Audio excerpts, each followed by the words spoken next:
Hi, Living Embers. It's Raphael. Just wanted to bring you a word of encouragement this week from the Bible and from some of Jesus's words in this time. I want to look into John chapter 16. Jesus is talking to the disciples and giving them some foreshadowing of what's to come. He's letting them know that there's going to be some tribulation, some grief, some pain, some sorrow during the night before the morning comes. And the disciples are, well, kind of confused as usual.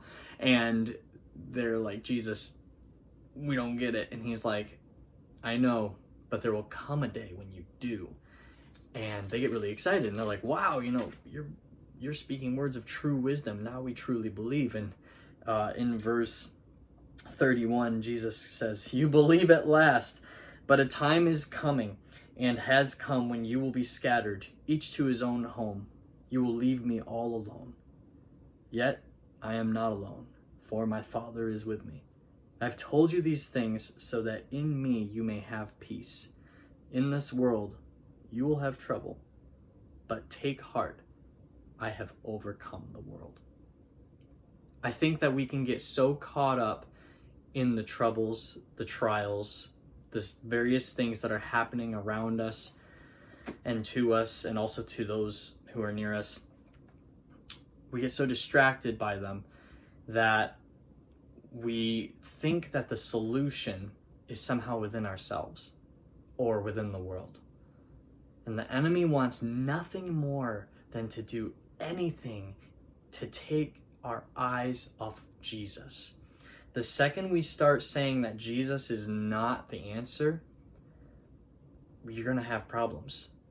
And that doesn't mean that, the practicality of every situation is just respond with, oh, Jesus loves you. It's not that simple. It is complex. And there is a lot of practical application that has to take place.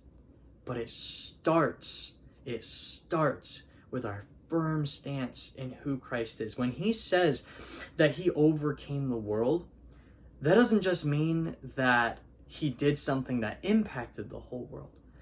It means that literally every stronghold of evil, every power of darkness has lost its footing and is brought low because of his blood and because of his death and resurrection. And if we live out of that every single day, out of an acknowledgement and a remembrance of the gospel that Jesus came so that we would be one with God again and so that we might be healed, out of that viewpoint, out of that worldview, we can truly seek change in the world. We need to seek the change of the human heart that has been hardened. It needs to be softened, it needs to be reunited with God, it needs to be at peace with God and at peace with our neighbor.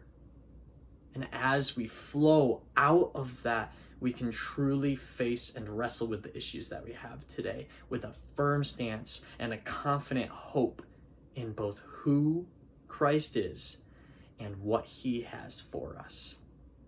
Love you guys. I pray that you're all blessed by this, and I pray that you all stay safe during this time.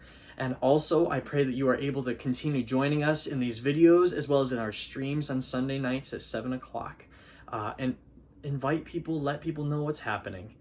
These are exciting times for Living Ember as we're continuing to move forward. I pray that you guys would continue to be blessed by what is happening and that you would continue to take part in it. Love you guys. See you all soon.